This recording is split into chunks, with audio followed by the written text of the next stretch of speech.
그 많으신 긍휼대로 우리를 거듭나게 하시고 속지 아니하고 쇠하지 아니할 하나님 나라에 대한 소망을 우리가 자격 없는 우리가 소유하게 하신 여호와 하나님 아버지, 그 이름을 찬송하며 감사와 영광을 올려드립니다.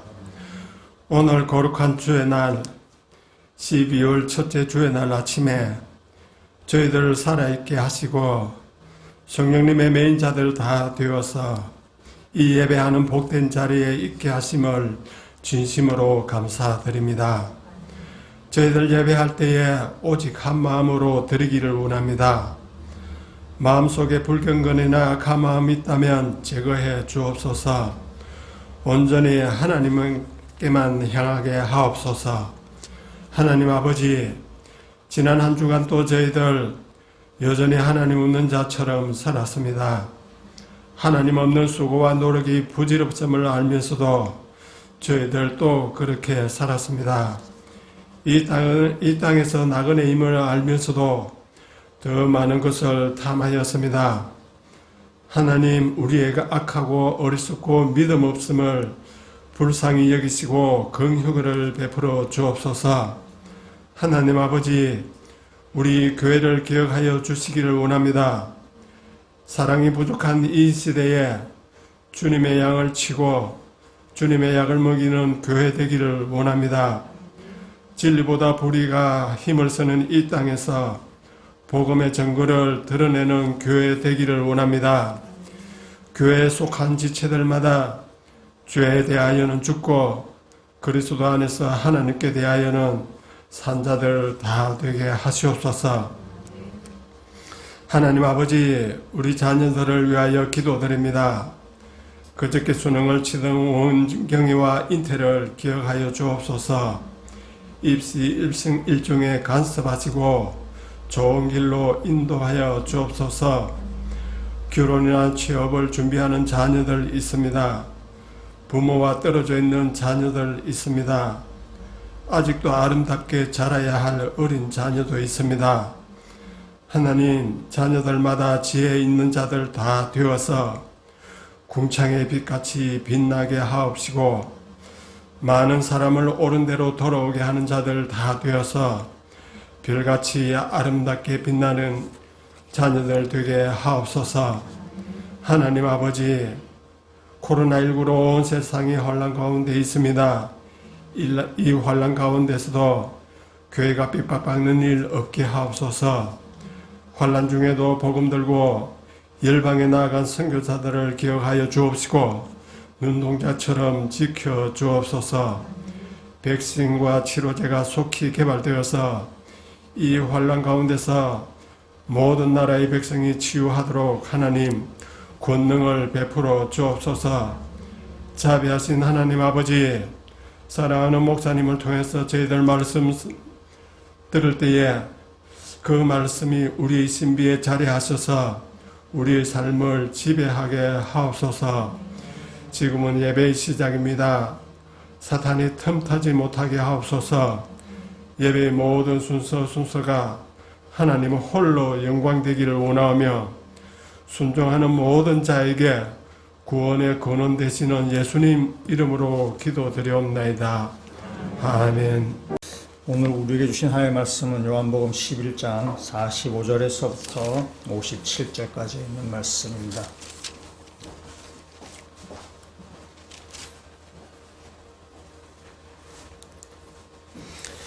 요한복음 11장 45절부터 제가 읽고 우리 마지막 57절은 같이 읽도록 하겠습니다. 마리아에게 와서 예수께서 하신 일을 본받은 유대인들이 그를 믿었으나 그 중에 어떤 자는 바리새인들에게 가서 예수께서 하신 일을 알리니라. 이에 대제의 사장들과 바리새인들이 공회를 모으고 이르되 이 사람이 많은 표적을 행하니 우리가 어떻게 하겠느냐. 만일 그를 이대로 두면 모든 사람이 그를 믿을 것이요 그리고 로마인들이 와서 우리 땅과 민족을 빼앗아 가리라 하니 그 중에 한 사람 그 해의 대제의 사장인 가야바가 그들에게 말하되 너희가 아무것도 알지 못하는도다. 한 사람이 백성을 위하여 죽어서 온 민족이 망하지 않게 되는 것이 너희에게 유익한 줄 생각하지 아니하는도다 하였으니 이 말은 스스로 함이 아니요 그 해의 대제사장이므로 예수께서 그 민족을 위하시고 또 그 민족만 위할 뿐 아니라 흩어진 하나님의 자녀를 모아 하나가 되게 하기 위하여 죽으실 것을 미리 말함이러라. 이날부터는 그들이 예수를 죽이려고 모의하니라. 그러므로 예수께서 다시 유대인 가운데 드러나게 다니지 아니하시고 거기를 떠나 빈들 가까운 곳인 에브라임이라는 동네에 가서 제자들과 함께 거기 머무르시니라.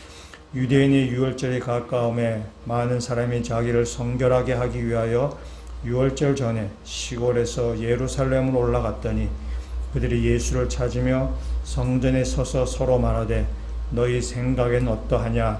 그가 명절에 오지 아니하겠느냐 하니 이는 대제사장들과 바리새인들이 누든지 예수 있는 곳을 알거든 하여 잡게 하라 명령하였음이러라. 아멘. 말씀 한 구절 암송을 하고 말씀을 듣도록 하겠습니다. 요한복음 11장 27절 말씀. 이르되 주여 그러하외다. 주는 그리스도시요 세상에 오시는 하나님의 아들이신 줄 내가 믿나이다. 요한복음 11장 27절 말씀. 아멘. 25절부터 해볼까요? 네, 25절부터 27절 세 절에 있는 말씀을 예수께서 이르시되 같이 하겠습니다. 시작. 예수께서 이르시되 나는 부활이요 생명이니 나를 믿는 자는 죽어도 살겠고 무릇 살아서 나를 믿는 자는 영원히 죽지 아니하리니 이것을 내가 믿느냐. 이르되 주여 그러하외다. 주는 그리스도시요 세상에 오시는 하나님의 아들이신 줄 내가 믿나이다. 아멘. 예, 잘 하시네요. 이거 할 때마다 이르되 주여 그러하다. 주는 그리스도시요 살아계신 하나님의 아들 자꾸 이렇게 자꾸 외우려 해가지고 마태복음 말씀 외우려 해서 잘 외우셨습니다. 우리가 주배 광고에 오는 오늘 말씀을 11장 50절 암송 구절로 했는데 그냥 요번 주는 암송 구절이 없습니다. 안 할 겁니다. 50절은. 그래서 우리 방학, 우리 한 주는 방학인데 또 그냥 안 넘어가는 거지. 그래서 우리가 25절에서 27절 한 주 더 이렇게 암송하셨으면 좋겠습니다. 그래서 암송하신 분은 이번 한 주 동안 또 매일 한번 그 말씀을 한번 읽고 암송하고 하루 시작하거나 또 틈틈이 한 번씩 이렇게 암송하기 한 주 동안 그렇게 해서 다음 주 이번 주 동안 25절에서 27절 한 번 더 암송하는 거로 그렇게 하도록 하겠습니다. 지난 주일에 예수님께서 나사로를 살리셨습니다. 나사로를 살리시고 오늘 말씀은 그 나사로를 살리신 그 이후의 사건이 오늘 본문에 나오게 됩니다. 죽은 사람이 다시 살아난 사건, 이게 엄청난 사건이죠. 엄청난 기적을 사람들이 봤는데 그 기적을 보고도 믿은 사람이 있는가? 또 그렇지 않은 사람이에요. 이게 진짜 엄청난 기적을 봤기 때문에 사실은 사람들이 확 다 놀래서 이렇게 해야 되는데 오늘 본문은 보시면 아시지만 분위기가 아주 이상하게 이렇게 아주 이상하게 흘러가고 있습니다. 그래서 오늘 예수님의 기적, 죽은 나사로를 살리신 그 이후에 반응, 그 이후의 이야기를 한번 보려고 합니다. 예수께서 죽은 나사로를 살리셨을 때에 일단 사람들의 반응은 두 가지가 나오게 되는데 첫 번째 나오는 반응은 45절에 있는 말씀입니다. 마리아에게 와서 예수께서 하신 일을 본 많은 유대인들이 그를 믿었으나 라고 이렇게 얘기합니다. 그러니까 예수님께서 이 나사로를 살리신 그 일을 보고 지금 많은 사람이 믿었습니다. 이 사람들이 믿었다 그래가지고 지금 이 사람들이 아주 온전한 믿음을 가졌다고는 말하지 못합니다. 우리가 지난주일에 봤던 것처럼 믿음이라는 것은 성장해 가는 것입니다. 지난주에 뭐 했지? 이래 생각해요. 지난주에 믿음의 세 가지 종류를 이렇게 말씀드렸습니다. 믿음은 이렇게 믿음의 어떤 단계, 믿음의 종류를 얘기하면서 자기 스스로 제한하는 믿음. 그래서 굉장히 조건적으로 이렇게 딱 요까지 정도, 그 정도 우리 믿음이 있는가 하면은 또한 굉장히 지식적인 믿음. 지식으로는 다 알고 있지만은 그러나 그것이 내 삶의 현장 가운데서는 영향을 미치지 못하는 그런 믿음이 있었고, 세 번째로 예수를 믿는 믿음. 예수 온전히 믿는 그 믿음이 있는데 그 단계라고 얘기할 수도 있고 믿음의 종류라고 얘기할 수 있는데 어떤 간에 우리의 믿음은 예수를 믿는 믿음까지 그게 그 성장해 가야 되는 것이죠. 오늘 여기 나오는 이 사람들도 예수님께서 행하신 기적을 보고 믿었다고 말하지만은 아직 온전한 믿음이라고는 말할 수 없습니다. 지금 여기에 나오는 사람들은 처음에는 마리아를 조문하러 온 사람들이었습니다. 마리아 집에 지금 나사로가 죽은 그 슬픔을 당해서 사람들이 위로하려고 이 집을 지금 방문한 것입니다. 그래서 위로하러 왔는데 마리아가 예수님께서 오신다는 이야기를 듣고는 그 예수님을 이렇게 만나러 이렇게 나갔습니다. 사람들도 마리아가 너무 슬퍼서 이렇게 나사로한테 가는가 보다 이렇게 생각하고는 그 마리아 뒤를 이렇게 졸졸 따라갔습니다. 따라가서 그를 위로하거나 또 여러 가지 일이 생기지 않도록 이렇게 쭉 따라갔습니다. 근데 마리아 예수를 만납니다. 마리아 예수를 만나자마자 그냥 눈물이 막 확 쏟아지는 거죠. 눈물이 확 쏟아지니까 그 마리아를 따라갔던 사람들도 또 같이 덩달아 울게 돼서 아주 졸지에 그냥 눈물바다가 다 되어버린 것입니다. 그래서 이 마리아를 위로왔던 조문객들, 그 조문객들이 지금 예수님께서 나사로를 살리시는 그 사건을 지금 목격하게 된 것입니다. 그래서 그들이 결코 볼 수 없었던 그 일을, 그 부활을 목격하는 지금 목격자가 된 것입니다. 그래서 그들의 슬픔이 놀라움으로 바뀌었고 그들의 눈물이 기쁨으로 바뀌었습니다. 이제 이들은 목격자에서 이제 곧 증언자가 될 것입니다. 그들이 눈으로 본 것을 증언하지 아니할 수 없는 것입니다. 그래서 이 사람들 가만 보면은 처음엔 조문객이었다가 목격자였다가 이제는 증언자로 바뀌어져 가게 될 것입니다. 그래서 믿음이 이렇게 성장해 가는 것이죠. 이 사람들이 믿었다 그래가지고 지금 다 온전한 믿음이 나갔다고는 말할 수 없습니다.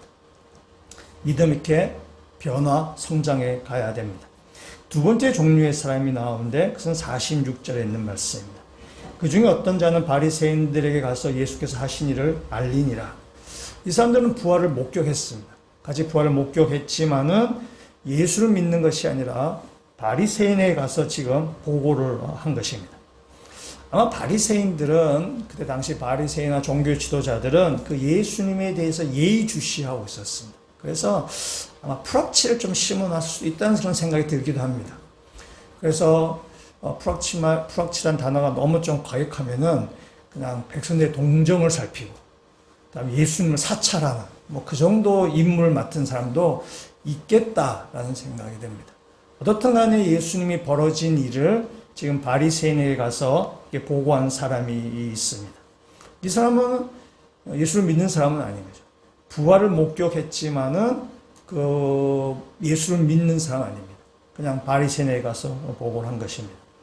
오늘 하는 설교는 이 두 번째 사람에 해당하는 예수가 행하신 기적을 보고도 예수를 믿지 아니하는 사람, 예수를 믿지 않는 사람에 대해서 오늘 말씀을 같이 보고자 합니다. 그러니까 예수를 믿지 않기 때문에 결국 예수를 죽이게 되는 사람들. 오늘 예수를 믿지 않는 사람들의 종류를 세 가지를 보려고 합니다. 그래서 예수 안 믿는 3종 세트라고도 이렇게 말씀드릴 수 있습니다. 첫 번째 종류는 기득권자라고 얘기할 수 있습니다. 41절 말씀 한번 같이 한번 읽어보세요. 47절 말씀 같이 한번 읽도록 하겠습니다. 이에 대제사장과 바리새인들이 공회를 모으고 이르되 이 사람이 많은 표적을 행하니 우리가 어떻게 하겠느냐. 지금 예수의 정보를 들었습니다. 예수에 대한 이야기를 쫙 듣고 지금 대제사장과 바리새인들이 지금 공회를 지금 모았어요. 이 공회는 산헤드린이라고 불리는데 유대 사회에서 최고 의결 기구입니다. 그래서 대제사장을 의장으로 해서 그 안에 제사장, 바리새파 사람, 사두개파 사람, 서기관, 장로들이 모여서 하나의 그 최고 의결 기구를 만들었습니다. 그것이 바로 공회입니다. 이 공회에서 하는 일은 이스라엘 사회의 질서를 지키는 일입니다. 그래서 여기에서 공회에서는 제사장을 임명하고 그다음에 전쟁을 할 것인지 말 것인지도 결정을 하고 어떤 사람이 예언자라고 하면 이 예언자가 진짜인지 가짜인지도 판결을 하고, 누군가 뭐가 좀 이렇게 반역을 일으켰으면 그 반역자를 이렇게 밝히고, 그래서 그에 대한 처벌도 이렇게 하는 것이 바로 이 산헤드린 공회입니다.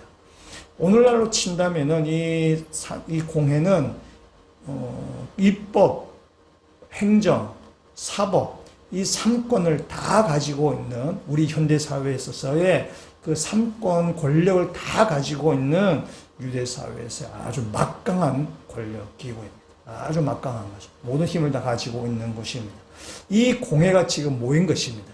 뭔가 지금 의결을 하기 위해서, 뭔가 이 유대 사회 질서에 해당하는 문제가 발생했기 때문에 그 문제를 처리하기 위해서 지금 공회를 모였습니다. 이것이 뭐냐면 바로 예수를 어떻게 다룰 것인가, 예수 어떻게 처리할 것인가, 거기에 대한 지금 결의를 하고자 모인 것입니다. 48절에 이렇게 이야기하고 있습니다. 만일 그들 이대로 두면 모든 사람이 그를 믿을 것이요, 그리고 로마인들이 와서 우리 땅과 민족을 빼앗아 가리라 하니라고 했어요. 이런 것이죠. 지금 예수라는 사람이 막 활동을 하고 사람들이 거기에 막 몰려드는데, 이 사람들이 그 예수라는 사람의 주변에 엄청나게 지금 몰려든다. 유대 사람들은 지금 메시아를 굉장히 기대하고 있습니다. 정치적인 메시아를 기대합니다. 그래서 이 로마의 박해로부터 우리를 독립시켜줄 그 정치적인 메시아를 지금 기다리고 있어요. 그 예수에게서 정치적인 메시아를 그들은 보고 있는 것입니다. 때문에 로마는 이 예수 주변 사람들이 모이는 걸 볼 때 로마는 긴장하는 거죠. 야, 이 사람들이 모여서 뭐 반란을 일으키거나 뭐 이렇게 뭐 큰 일을 내면은 로마는 바짝 긴장을 하게 돼요. 그래 되면은 로마가 가만히 있지 아니하고 위기를 느껴서 우리나라를 다시 공격해 들어올 것이다. 우리가 쳐들어올 것이다. 그래서 우리 민족을 해칠 것이다. 라고 그들이 지금 생각하고 있는 것입니다. 여기 48절에 우리 땅과 민족을 빼앗아 가리라 하는데, 이 땅은 그냥 이렇게 따는, 우리가 있는 그 의미가 아닙니다. 이 땅은 거룩한 곳이라는 뜻입니다. 이것이 거룩한 곳. 카톨릭 성경은 거룩한 곳에게 번역을 했습니다. 여러분, 거룩한 곳이 어디죠? 이스라엘에 있어서 예루살렘 성전이죠. 때문에 이 말은 뭐냐면은 로마인들이 와서 우리의 성전과 우리 민족을 핍박할 것이다. 우리 성전과 민족을 빼앗아갈 것이다. 라고 지금 이렇게 얘기를 하고 있는 것입니다. 공회를 막 하면서.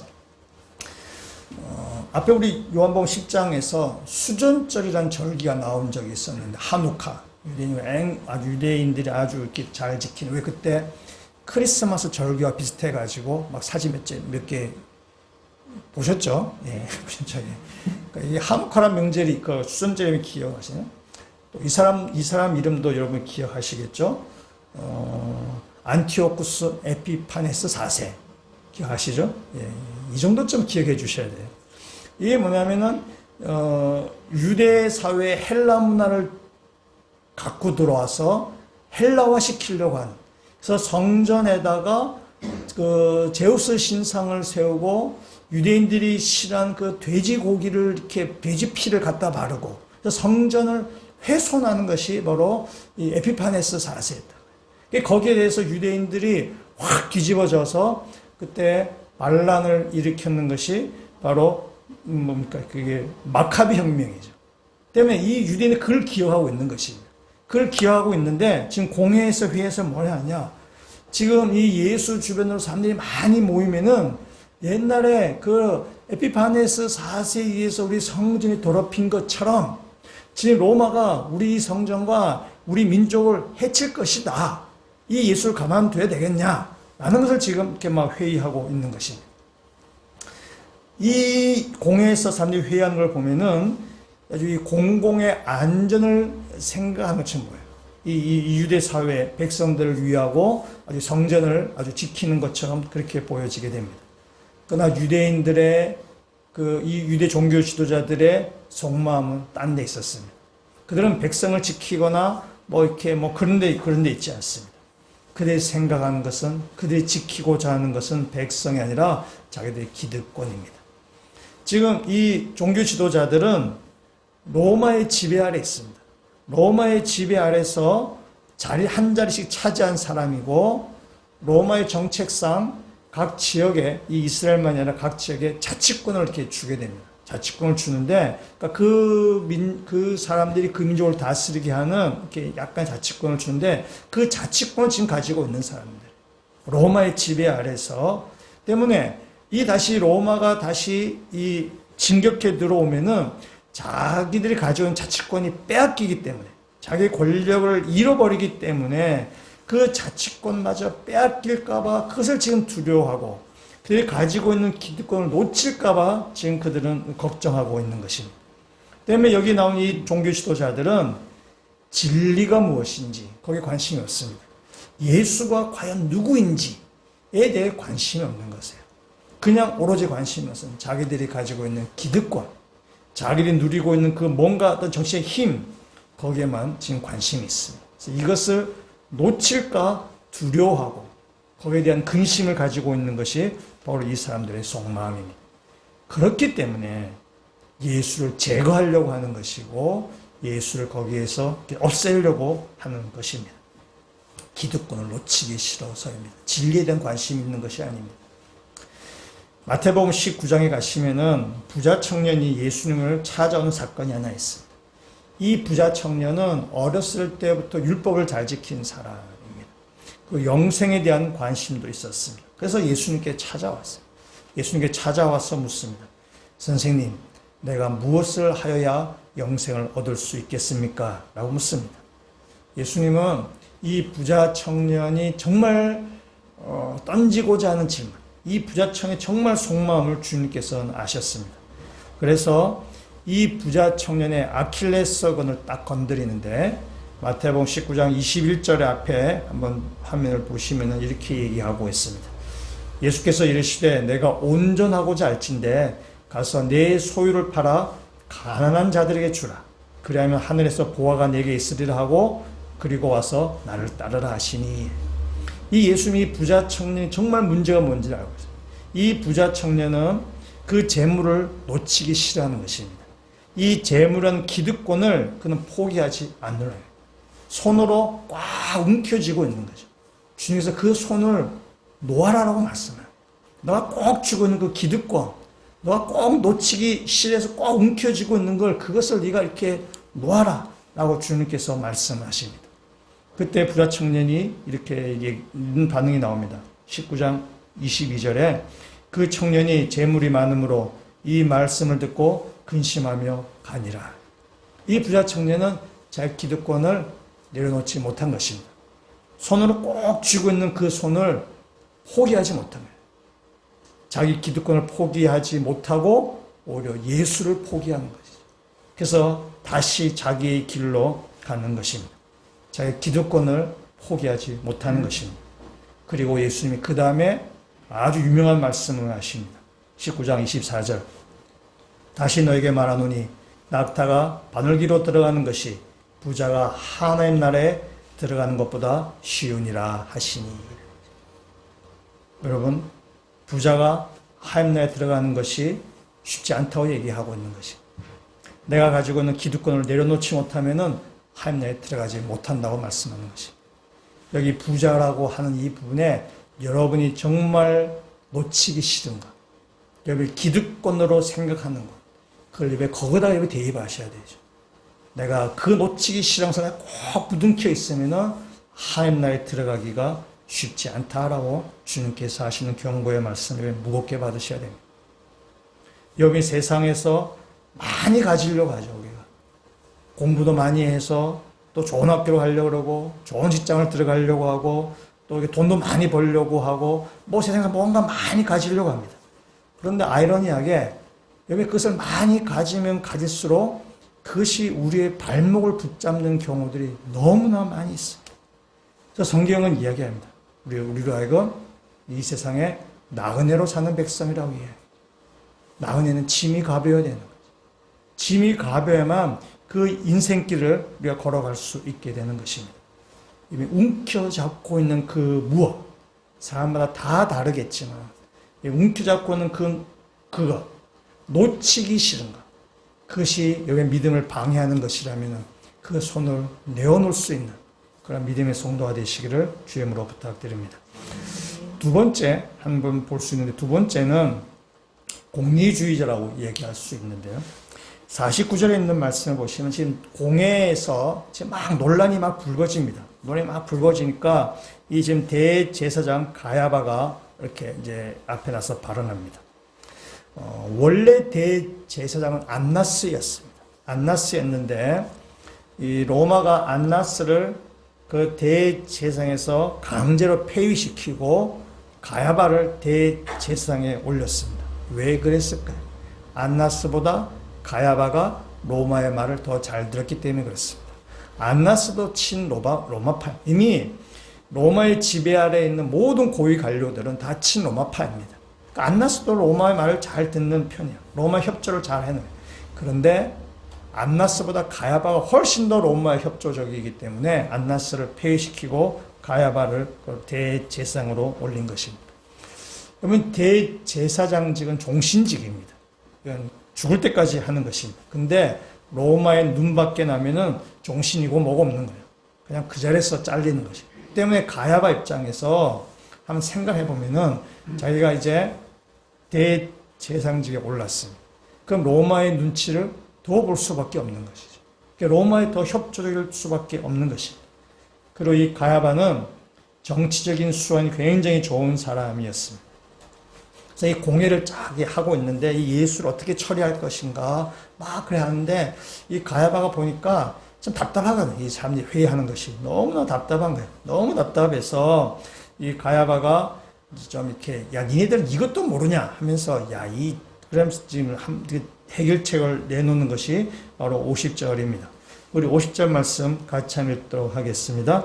한 사람이 백성을 위하여 죽어서 온 민족이 망하지 않게 되는 것이 너에게 유익한 줄을 생각하지 아니하는도다 하였으니 아멘.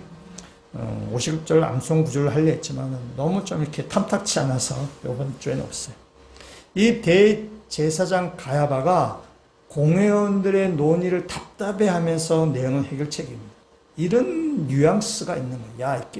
야, 니네 이렇게 머리가 안 돌아가나? 좀 머리를 좀 써라 이놈들아. 그렇게 정무적인 감각이 없냐? 지금 이게 돌아가는 지금 이 상황이 어떻게 돌아가는지 몰라? 좀 잘 알아서 해, 이 답답이들아. 라는 것입니다. 가야바가 내놓은 해결책은 뭐냐? 이것은 진리인지 아닌지에 대한 별로 관심이 없습니다. 예수가 누구인지에 대해서도 관심이 없어요. 진리에 대한 관심이 없기 때문에 진리를 지키고자 하는 마음도 없습니다. 그들이 갖고 있는 유일한 관심은 기득권을 지키는 거예요. 이 기득권을 지키는 것에만 그는 오직 관심을 가지고 있습니다. 이렇게 얘기하는 거죠. 이 한 사람만 제거하면은 우리가 평안해진다는 거예요. 이 한 사람만 우리가 이렇게 싹 없애버리면은 그것이 우리에게 굉장히 보탬이 되는 일이다 라고 이렇게 말합니다. 이 가야바의 생각이 공리주의적인 생각이라는 거죠. 효율을 극대화하는 거죠. 효율적인 것만 따지는 생각이라는 거죠. 현대인들이 이런 생각을 우리가 되게 많이 하고 있어요. 대를 위해서 소를 희생시키는 것. 사회적인 약자에게 희생을 강요하는 것입니다. 그래서 뭔가 더 큰, 더 많은 것들을 위해서 뭔가 희생을 강요하는 그것이 바로 굉장히 효율적이고 공리주의, 좀 극단적인 공리주의 모습이 바로 이런 것입니다. 그래서 사람에 대한 관심보다 효율을 추구하는 것이고 과정보다는 결과를 더 중요시하게 됩니다. 효율성을 중요하기 때문에 과정에서 입게 되는 손해, 과정 중에 입게 되는 그 손실은 어쩔 수 없는 거야 라고 이렇게 묻고 이렇게 넘어가는 거예요. 그냥 결과가 좋으면 다 좋은 거죠. 그래서 대를 위해서는 서로 희생해도 괜찮다라는 것이죠. 그것이 오늘날 현대사회 우리 가운데 굉장히 많이 갖고 있는 생각입니다. 유대인 사상가인 아브라함 조슈아 헤셀은 이런 얘기를 하고 있습니다. 전쟁이 일어났습니다. 두 나라에서 전쟁이 일어났는데 저쪽 국가에서 야 우리에게 여자 한 명만 보내주면은 우리가 더 이상 공격하지 않겠다. 우리가 가만히 있겠다. 이렇게 제안을 했어요. 이 제안을 받은 쪽에서는 누군가 한 사람을 보내고 싶은데, 누군가 한 사람만 가면은 참 우리가 좋을 텐데 라고 그렇게 생각하는 거죠. 누군가 한 명 희생되면 좋을 텐데 라는 생각을 하는 거예요. 근데 유대교 전통은 모두가 다 함께 죽는 한이 있다 치더라도 하나를 골라내진 않겠다는 것이 바로 유대인의 전통이라는 것입니다. 그러니까 무엇이 더 효율적인지, 어떻게 하는 것이 더 효율적인 것이 그걸 따지지 않겠다는 것이죠. 한 생명이 귀하다고 보는 것입니다. 누가복음 15장에 가면은 잃어버린 양 한 마리에 대한 비유가 나옵니다. 목자가 100마리 양을 키우고 있습니다. 100마리 양을 키우고 있는데 이 목자가 100마리 양을 끌고 이렇게 지나가다가 한 마리를 잃어버렸어요. 한 마리 잃어버렸을 때 이 목자는 그 한 마리를 찾기 위해서 99마리 양을 들에 놔두고 한 마리를 찾아 나섭니다. 그럼 이 효율성을 강조하는 입장으로 이 비유를 보면은 이해하기가 어렵습니다. 아니, 한 마리 찾아왔다 나머지 99마리 어쩌려고. 이 99마리도 잘 지키는 건 낫지.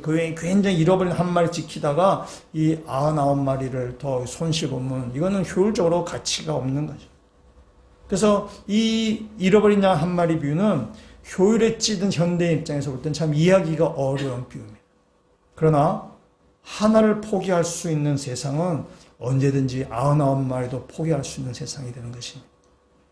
이 이렇게 효율만 따지는 것이 굉장히 생산성이 높은 것처럼 보인다 치더라도 그렇지 않습니다. 가야바 입장이 그런 거죠. 타인을 희생시켜서 이 공동체를 지금 구원하려고 합니다. 세상의 논리가 그렇습니다. 효율을 강조하는 세상의 논리가 그렇습니다. 손으로 사람을 밀어내치는 것이에요. 여기는 탈 자리가 없어. 당신 탈 자리가 없어. 그래서 사회의 약자들을 또 이렇게 힘이 없는 사람들을 손으로 이렇게 밀쳐내버려요. 손으로 밀쳐내면서 그것이 낭떠러지일지도 모르는데 그냥 손으로 밀쳐내는 거예요. 대를 위해서 서로 희생시키는 거죠. 굉장히 효율 중심적인, 결과 중심적인 세상의 모습이 바로 그렇다는 것입니다. 타인을 희생시켜서 공동체를 구원하려고 하는 것이 가야바의 논리고 효율 극대화는 오늘 이 시대의 세상의 논리입니다. 그러나 예수님은 그렇지 않습니다. 예수님은 자신을 희생시켜서 공동체를 살리시는 분입니다. 자신을 희생제물로 드림을 통해서 이 땅에 생명을 가져오는 것입니다. 여러분, 효율이라는 안경을 끼고 십자가를 보면은 십자가만큼 비효율적인 것은 없습니다. 그러나 인간의 생각으로는 도저히 이해할 수 없는 것이 십자가이지만, 그러나 그 십자가의 희생, 십자가의 죽으심을 통해서 예수는 우리에게 생명을 가져다 오셨습니다. 이 땅은 효율을 강조하는 세상입니다. 이 땅 가운데 우리가 그리스도로 살면서 사람을 밀쳐내는 손이 아니라 생명을 가져오는 손으로 그렇게 살아가시는 믿음의 성도가 되시고, 효율을 중시하는 세상 가운데서 생명을 중시하는 사람으로 살아가시는 믿음의 성도가 되시기를 주님으로 축원합니다. 50절의 말씀을 다시 한번 보시면은 이렇게 50절에 있는 말씀에 대해서 이 요한이 재미있게 이 50절을 지금 설명하고 있습니다. 51절과 52절에 요한이 설명을 하고 있습니다. 우리 51절, 52절 말씀 같이 한번 읽도록 하겠습니다. 이 말은 스스로 함이 아니요 그 해의 대제사장이므로 예수께서 그 민족을 위하시고 또 그 민족만 위할 뿐 아니라 흩어진 하나님의 자녀를 모아 하나가 되게 하기 위하여 죽으실 것을 미리 말함이러라. 아멘.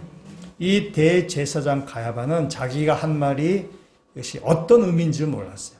그냥 자기는 효율적으로 이 한 사람을 죽여서 우리가 이렇게 기득권을 지키자라는 이렇게 얘기한 것이지만, 그러나 이 말은 사실은 예수님의 죽으심과 그 예수님의 죽으심의 대속적 의미를 가지고 있다는 것을 요한이 지금 설명하며, 가야바는 본의 아니게 예수님의 죽으심에 대한 예언을 하는 예언자가 된 것입니다.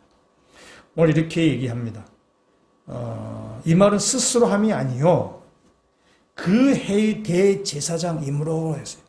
그러니까 그 해의 대제사장이라는 것을 지금 강조하고 있는데, 예수님이 돌아가실 때가 6월절입니다. 지금 또 요 보면 한 4개월 뒤에 예수님 6월절 돌아가시는데, 유월절은 여러분 잘 아시처럼 출애굽할 때 이스라엘 백성이 양을 잡아서 이렇게 먹고 피를 바르고 한 것을 기념해서 이렇게 유월절 어린 양을 제사로 지냅니다. 그러니까 예수님은 유월절에 돌아가시는데 희생양으로 돌아가시는 것입니다. 그 유월절 제사를 주관하는 사람이 바로 대제사장입니다. 그러니까 이 대제사장 가야바가 예수를 십자가에 처형하는데 결정을 하는 것이죠. 이 공회에서 결정을 하는 것입니다. 때문에 이 대제사장 가야바가 예수님을 죽음으로 몰아넣는 결정적인 제안을 한 것이고 또 실질적으로 유월절에 있어서도 그 유월절에 희생제사를 집례한 것과 같이 예수 그리스도의 그 죽음에 이 가야바가 지금 관여되어 있음을 이야기하는 것입니다. 그리고 또한 이 죽음의 의미가 있습니다. 이 죽음의 의미 52절에 이렇게 얘기하죠. 그 민족만 유할 뿐 아니라 흩어진 하나님의 자녀를 모아 하나가 되게 하기 위하여 죽으실 것을 미리 말한 것이다.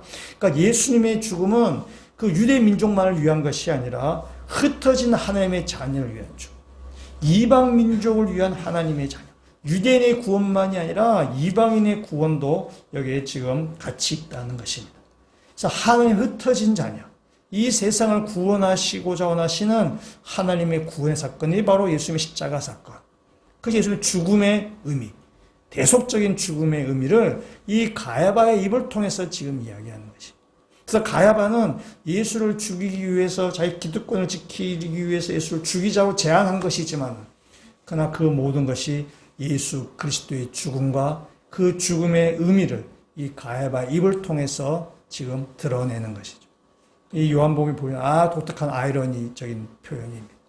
뭐 가야바가 한다고 하지만은 그 모든 것이 하나님의 섭리 아래 있다는 것입니다. 우리가 가지고 있는 우리 손이 사람을 밀쳐내는 손이 아니라 세상에 흩어져 있는 하나님의 자녀들을 주님께로 모아오는 생명을 살리는 앞에 그 쓰임 받으시는 그 손으로 사용하시는 믿음의 성도가 되셨으면 좋겠습니다. 세 번째 사람이 나오는데 세 번째는 제가 방관자라고 이렇게 이야기할 수 있습니다. 55절부터 57절까지의 말씀을 제가 한번 읽겠습니다.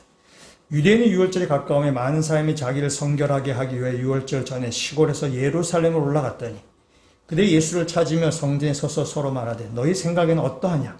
그가 명제로 오지 아니하겠느냐 하니 이는 대제사장들과 바리새인들이 누구든지 예수 있는 곳을 알거든 신고하여 잡게 하라 명령하였음이러라.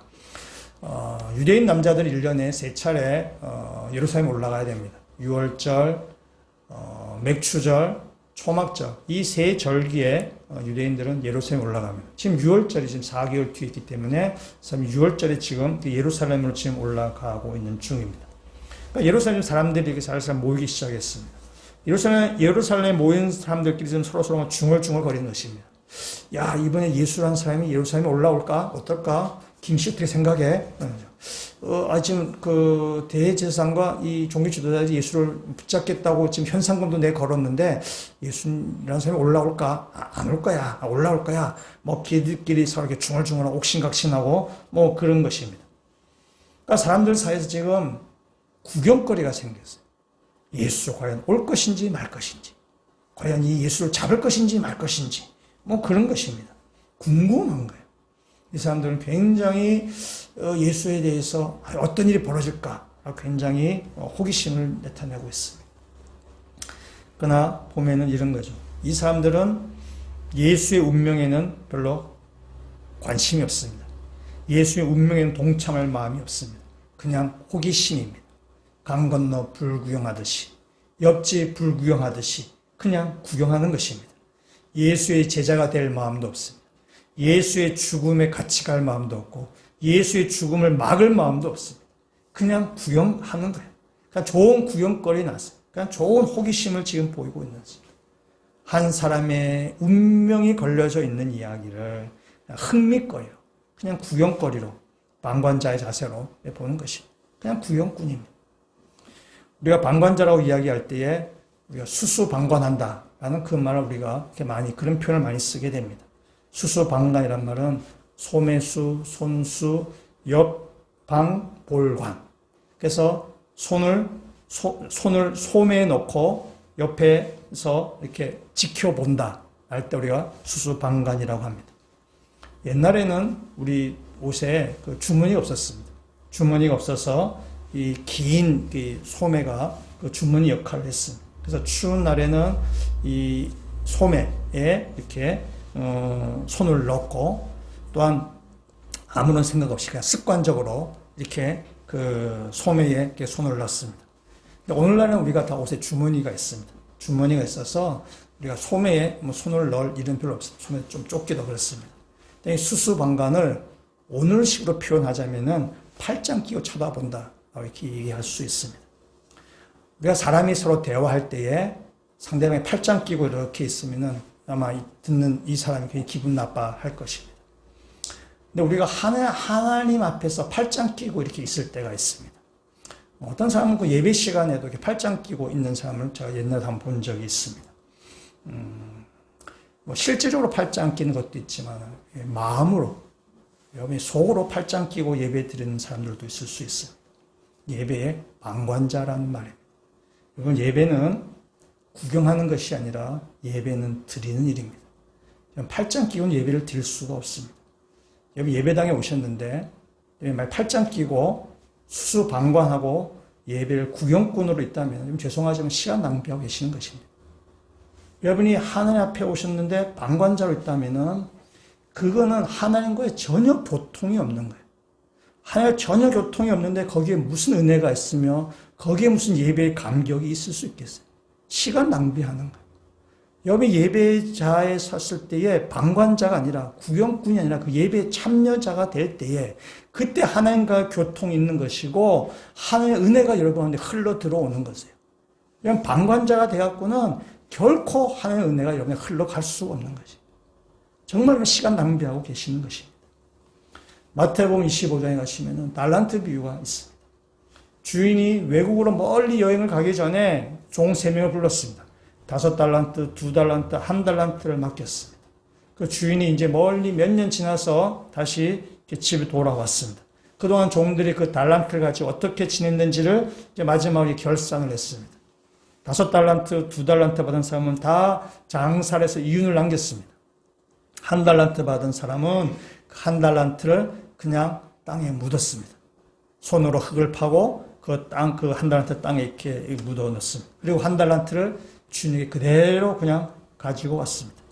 주인이 그 1달란트 받은 사람을 뭐라고 책망했나요? 악하고 게으른 종이라고 주인은 책망합니다. 그리고 1달란트를 빼앗아서 충성스럽게 일한 종에게 그것을 이렇게 줍니다. 그럼 이 1달란트 받은 사람은 1달란트를 땅에 묻었다가 줬기 때문에 손해가 나지 않았어요.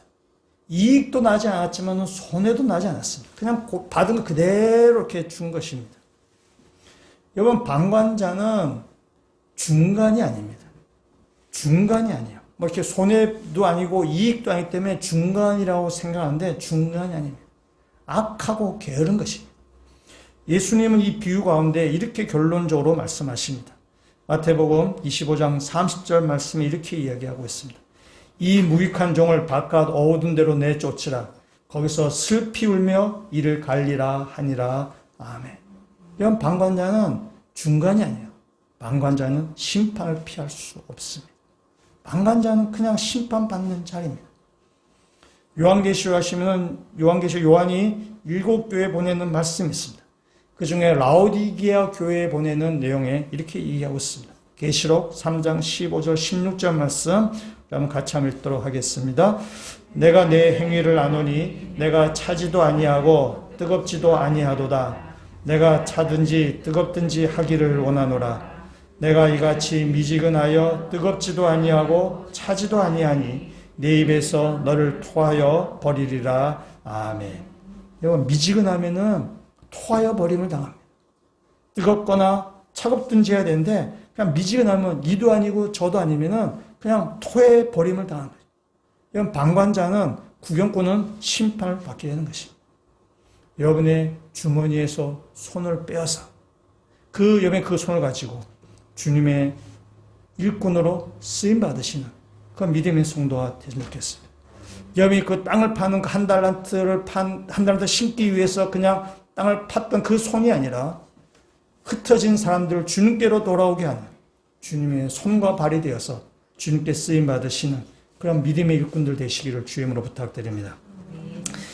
예수님을 지금 직접적으로 죽이려고 한 사람들은 대제사장과 바리새인들입니다. 예수님은 지금 그 사람들 피해서 지금 약간 피해서 가셨습니다. 54절에 있는 말씀을 이렇게 얘기하고 있습니다. 그러므로 예수께서 다시 유대인 가운데 드러나게 다니지 아니하시고 거기를 떠나 빈들 가까운 곳인 에브라임이라는 동네에 가서 제자들과 함께 거기 머무르시니라. 아멘. 지금 예수님이 피해 가셨는데 예수님이 죽음이 무서워서 피해 가신 것은 아닙니다. 하나님의 시간표에 따르기 위한 순종입니다. 하나님의 때가 이르기까지는 자신을 드러내고 다니시지 않습니다. 하나님의 때가 될 때, 그때 예수님은 이제 죽음의 길로 가게 될 것입니다. 근데 지금 이 54절에 있는 말씀이죠. 54절의 이 말씀은 지금 어디에 있냐면은 예수님께서 빈들 가까운 에브라임이라는 동네에 지금 피신하셨다라고 지금 이야기하고 있어요. 빈들은 광야입니다. 광야는 사막은 아니지만은 사람이 살 수 있는 공간이 아닙니다. 광야에서는 사람이 살 수 없는 장소입니다. 그래서 우리가 광야를 불임의 장소라고 이야기하기도 하고 광야는 시험과 고난의 장소를 의미하기도 합니다. 그것이 바로 광야입니다. 빈들이에요. 옆에 그 빈들에 가까운 에브라임이라는 곳에 있다는데 에브라임이라는 뜻은 결실을 맺는 이라는 뜻입니다. 그래서 뭔가 결실을 맺는다는 거죠. 그러니까 지금 주님은 어디 계시냐? 빈들 곁에 에브라임. 불임, 고난, 시험을 받는 곳에서 가까운 결실을 맺는 곳에 주님은 지금 계십니다. 주님은 지금 죽음이 그렇게 멀리 있지 않습니다. 또 죽음과 이 결실은 그렇게 멀리 떨어져 있지 않습니다. 주님은 곧 이어서 죽음을 당하시게 되겠지만 그러나 그 죽음을 지나고 나서 결실을 맺게 될 것입니다. 풍성한 열매를 맺게 될 것입니다. 예수님은 자신을 내어줌을 통해서 우리 가운데 풍성한 열매, 풍성한 생명을 우리에게 가져오시게 될 것입니다. 예수님을 죽음으로 몰고 간 사람들은 다른 사람들이 아닙니다. 예수님을 십자가에 못 박은 사람들은 다른 사람들이 아닙니다. 기득권을 내려놓지 못하고 손으로 꼭 붙잡고 있는 그 손이 예수님을 십자가에 못 박은 것입니다. 효율성만 강조해서 옛사람을 밀쳐내었던 그 손이 예수님을 십자가에 못 박았습니다.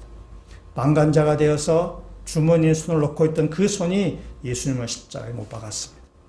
사랑하는 성도 여러분, 여러분이 움켜쥐고 있던 그 손을 펴시고 여러분의 방관자가 되었던 그 손을 주님께서 쓰일 수 있도록 주님의 손과 발이 되어서 죽음과 불임의 이 땅 가운데 생명을 가져다 오는 생명의 열매를 맺는 그렇게 주님의 손과 발로 쓰임 받으시는 모든 주의 백성들 되시기를 주님의 이름으로 축원합니다. 같이 한번 기도드리시겠습니다. 주님의 희생으로 우리가 생명을 누리게 되었습니다. 주님, 저희들이 주님의 손과 발이 되어서 이 땅에 생명을 가져오는 사람으로 쓰임받게 되기를 원합니다. 흩어진 하나님의 자녀들 이 땅에 모은 일 앞에 저희들이 쓰임받게 되기를 원합니다. 주님, 이 불임의 땅에, 이 고난과 시험의 땅에 생명을 불러오는 그리스도인이 되게 하여 주셔서 이 땅 가운데 하나님 나라 확장 대언 앞에 귀하게 쓰임받는 모든 주의 백성들 되게 하여 주시옵소서. 예수 그리스도 이름으로 기도합니다. 아멘.